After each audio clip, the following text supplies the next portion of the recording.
Olá, meu amigo, minha amiga. Estamos de volta com mais um Portal do José, hoje com assuntos muito interessantes, muito bacanas, que irei compartilhar aqui com vocês, mas também trazendo alguns desmascaramentos sobre algumas criaturas muito vigaristas que estão na vida pública aqui no nosso país, enganando uma parcela da sociedade brasileira, achando que vão poder enganar pelo resto da vida, né?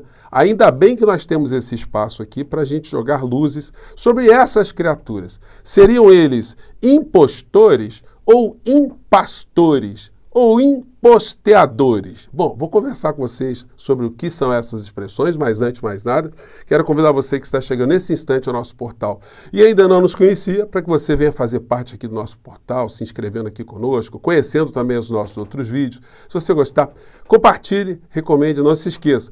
Dê o seu joinha, mande seu comentário e, se puder, se inscreva aqui também no nosso clube de membros, tá legal? Você que é muito bem-vindo e muito bem-vinda. Gente, começando aqui com o nosso primeiro assunto, né? Eu não tinha visto isso, né? E eu confesso a vocês que quando eu vi, por mais que essas figuras da extrema-direita causem sempre algum choque na gente, eles conseguem sempre superar, né? Eu fiquei observando assim o senhor Tarcísio nessa marcha de Jesus. E me ocorreu a seguinte interrogação, né? Algumas pessoas, quando vão fazer um balanço das suas vidas, para explicar o que elas foram, né? Muitas podem dizer alguns títulos, algumas conquistas, né? Algumas situações relacionadas a um mérito pessoal, a um esforço pessoal. Mas se esse tipo de pergunta for feita para o atual governador de São Paulo, o senhor Tarcísio, o que é que o senhor foi na vida nesse período da sua existência?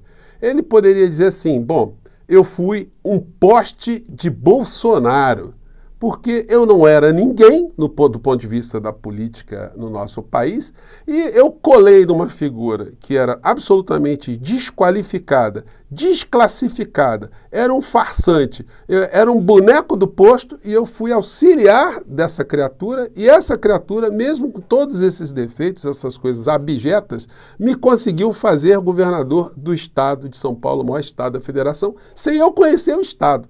Aliás, qualquer poste que fosse colocado no lugar poderia também ter se convertido no governador do estado de São Paulo. E, obedecendo ali todos os ditames, né, dos farsantes, dos vigaristas, o que fez o atual governador de São Paulo, ele parece que se converteu numa espécie de pastor. Então, ele é um impastor, né? Você tem um impostor e temos agora o impastor, ou imposteador, né? Da figura do poste, né? E aí, gente, é muito chocante a gente ver o nível de cinismo. De repente, falando como um pastor, coisas como essa aqui. O que nós somos? Quem são vocês? Quem somos nós? Quem sou eu? Nós somos escolhidos. Quem concorda comigo? Não, ali teve um pessoal que não concordou, não. Quem concorda que nós somos escolhidos? Gente, é bizarro. Aí mais para frente vai fazendo metáforas, né? Pelo menos nesse aspecto ele ensaiou mais do que o Bolsonaro, que o Bolsonaro não consegue falar nenhum versículo bíblico, né? Esse aqui vai adiante. Eu sou o Deus de Abraão, eu sou o Deus de Jacó, eu sou o Deus de Isaac. E no final ele passa uma missão para Moisés. E, gente, é muita picaretagem, né? Quando a gente compara como a política desceu aqui no nosso país, o nível que ela desceu, com esse uso de religião para fins políticos, e compara com as coisas que eu tenho abordado aqui com vocês, com o que está em curso no México, mostrando o discurso político, o discurso concreto, que altera a realidade concreta na vida das pessoas. Com isso que está acontecendo aqui no Brasil, esse engodo, realmente, a gente tem que ficar muito feliz de estar acontecendo aqui perto, né? Não tão longe, vamos dizer assim, aqui no México, uma transformação muito grande. Quando acontece essa transformação, que leva junto, né, valores que pessoas como você e eu defendemos, a fraternidade, o humanismo, a solidariedade, enfim, o respeito ao próximo, o respeito ao planeta, o respeito ao meio ambiente, o respeito a uma ética, a uma moral, a princípios, evidentemente a gente se sente prestigiado, né? A gente, por alguns instantes, a gente vai para o México também. Lembrando que nesse domingo às 19 horas vou fazer aqui uma live com vocês para fazer uma análise do que estará acontecendo no México nesse final de domingo, tá?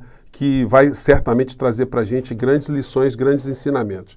E aí, no mundo da picaretagem, né, a gente se depara aqui com a senhora Michele, fazendo aqui um proselitismo, depois a figura do inelegível aparece no final, para dar uma impressão que são um casal, mas na verdade são sócios, né? São negociantes. O afeto aí pode esquecer, gente, não existe isso não. Os dois ali estão cada um pegando uma beirada dessa farsa que eles apresentam como casal, né?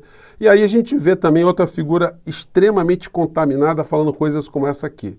Ela fazendo discurso político, e aí vocês vão ver o contraste de um discurso político bandido para um discurso político consequente, concreto, modificador de realidades, né? Disse a criatura hoje.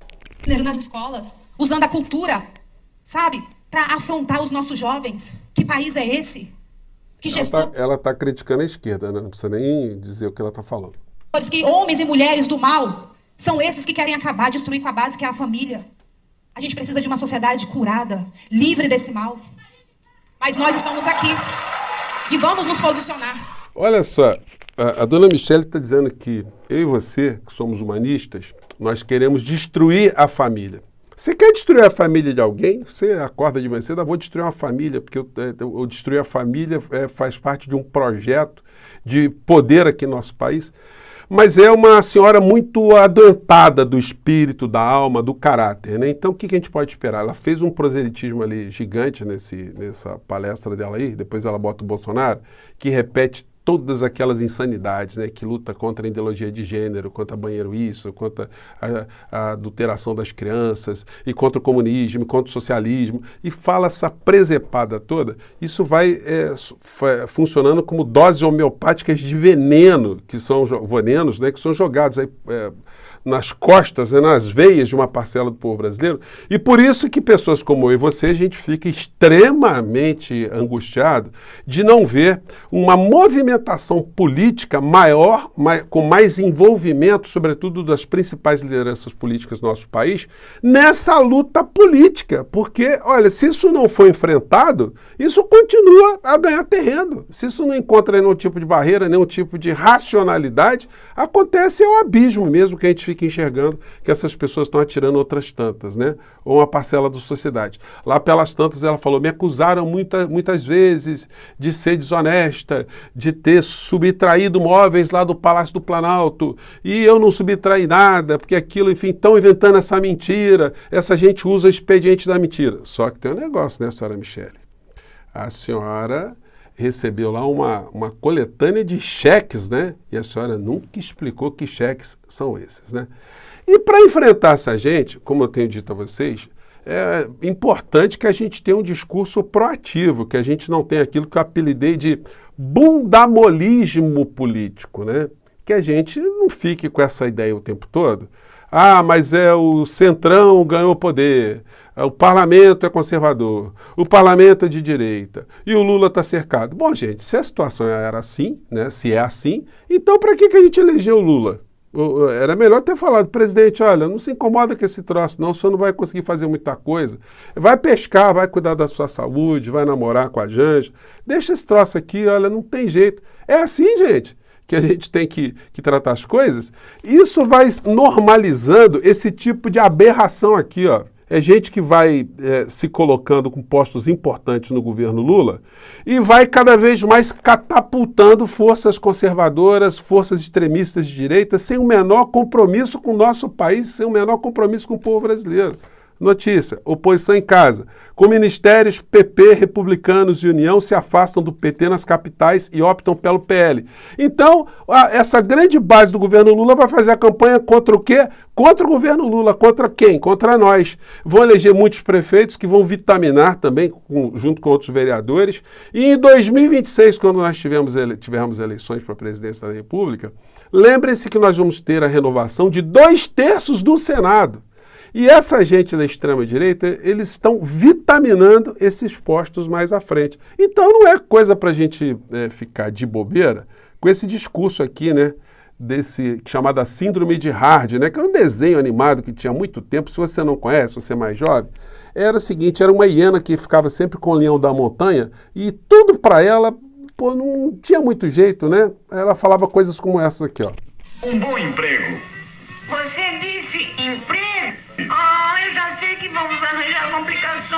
e vão ser bem feias. Oh, vida, presinto que nós seremos os caçados nesta caçada.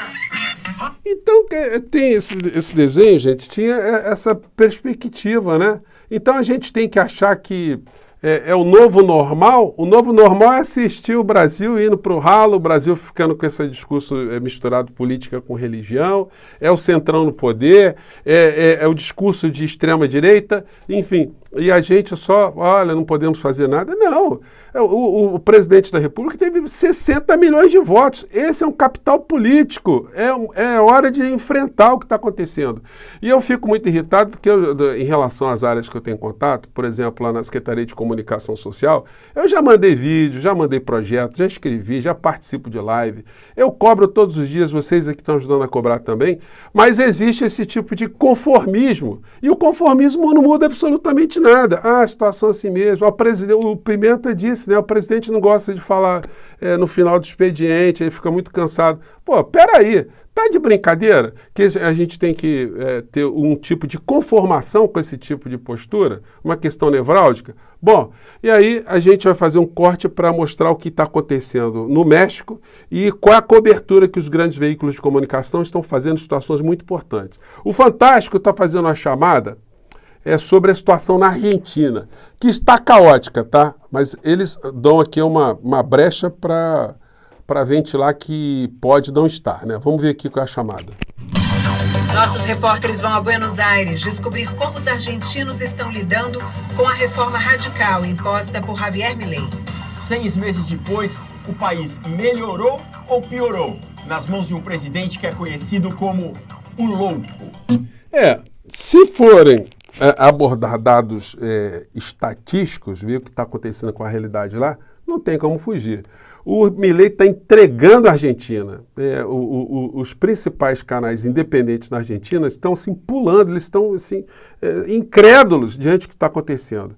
E escândalos vão se avolumando também lá, sobretudo em situações muito sensíveis. Um país que está empobrecendo a sua população e que tem uma vasta rede de restaurantes populares, simplesmente ficou 5 meses sem entregar comida para esses restaurantes populares, desarticulou as redes de transporte, não tem como entregar. Agora descobriu-se o escândalo que tem mais de 6 mil toneladas de comida estocada dentro desses depósitos para vencer. Então, que procó danado, enfim. E a gente vê colunistas dizendo isso aqui, ó.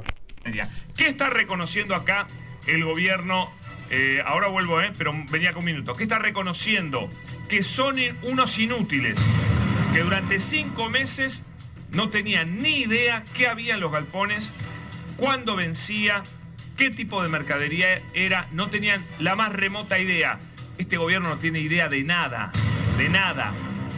mientras se llenaron de mentiras que ahora las vamos a recorrer. Então, que deu para vocês pegarem, né? O governo não tem noção de nada, o governo de mentirosos, deram 7 explicações diferentes por que essa comida está toda estocada no galpão, né? Mas no final da noite, no Fantástico, com certeza eles vão falar alguma coisinha da eleição do México. E eu quero destacar com vocês mais alguns trechinhos de coisas muito interessantes aqui da Cláudia Sheinbaum. Gente, essa mulher, ela foi prefeita da cidade do México. E durante a pandemia, como ela é uma pessoa formada na área, né, ela tem inclusive uma premiação, junto com um conjunto de outros cientistas, do Prêmio Nobel, né? Então não foi pouca coisa, é uma pessoa ligada à ciência e que durante a pandemia, no período que ela foi prefeita, todos os protocolos foram seguidos. A máscara, isolamento, vacina, álcool em gel, enfim. E agora, depois da eleição, depois que ela sai da prefeitura, agora ela é candidata a presidente do México, né? E diz coisas assim muito contundentes. Vamos ver aqui.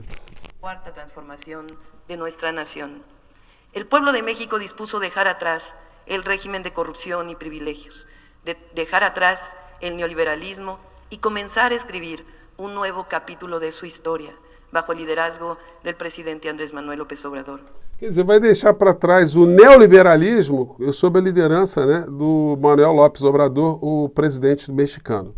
México ha cambiado profundamente en lo económico, en lo político, pero también en la consolidación de una nueva forma de pensamiento, sustentada en nuestra historia y en un profundo sentido de fraternidad. El humanismo mexicano es un modelo propio, basado en nuestra historia y en nuestros principios. Se trata de que o Estado siga tendo um papel fundamental na vida da nação. Então é o seguinte, gente, a palavra humanismo é dita o tempo todo como uma linha mestra do que se pretende fazer nesse nosso país irmão, né? E aí um ponto aqui, que ela fala de economia, que eu acho que é muito importante, muito vital para todos nós que somos progressistas, né? Termos isso em mente, né? O que é que está acontecendo aqui perto de nós? A seguir elaborando el programa de gobierno 2024-2030. Aí ela, nesse comício, ela falou de algumas linhas mestras que ela quer implementar lá no México, né? Ou dar continuidade. Que ya esbocé aquí el 1 de marzo. Solo quiero hacer algunos breves puntos de los principios del programa. Quer dizer, vai falar alguns pontos, né? Alguns desses princípios. 1. Haremos un gobierno honesto, sin influyentismo, sin corrupción ni impunidad. 2. Mantendremos la obligada división entre el poder económico y el poder político. Ela está falando da importância, né, de se manter separado o poder econômico do poder político. Os lobbies, o interesse econômico, não influenciar, não ditar a vida política no México. No nos someteremos a ningún poder económico o extranjero, por más poderoso que sea. Não vai submeter nenhum poder econômico, né, poderoso, estrangeiro ou lá no México. Gente, eu faço essas traduções aqui porque muitas pessoas pediram, falaram, professor, eu não consigo acompanhar, eles falam muito rapidamente, né? Enfim, por isso que eu faço aqui eu dou uma sublinhada nessas histórias. Mas isso dá para a gente ver bastante o contraste, né, entre essa coisa que tomou conta aqui de uma parcela do discurso político do nosso país e algo extremamente transformador que está acontecendo aqui com o país irmão, um país que vai chacoalhar muitas coisas na geopolítica do planeta. Vamos lembrar que lá no México, só para fechar o nosso papo aqui, né, eu vou dar mais dados quando a gente estiver fazendo nossa live domingo, 19 horas, eles têm a moeda mais bem avaliada, mais valorizada na América Latina. O salário mínimo tem subido sempre acima da inflação. O petróleo mexicano, a Pemex, ela foi reestatizada, estava num processo de privatização, foi criada uma estatal de lítio, enfim, são muitas mudanças, está se fazendo ferrovia cruzando o México todo, está tendo maior nível de investimentos estrangeiros no México, e vamos lembrar que eles são ali vizinhos dos Estados Unidos, estão conseguindo lidar geopoliticamente com essa história toda. Então, gente, sonhar é possível, ter utopia é possível, mas aí para isso é necessário a gente deixar o bundamolismo de lado, né? Bom, eu fico por aqui, gente. Um grande abraço. Até o nosso próximo encontro. Mande seu comentário. Tchau!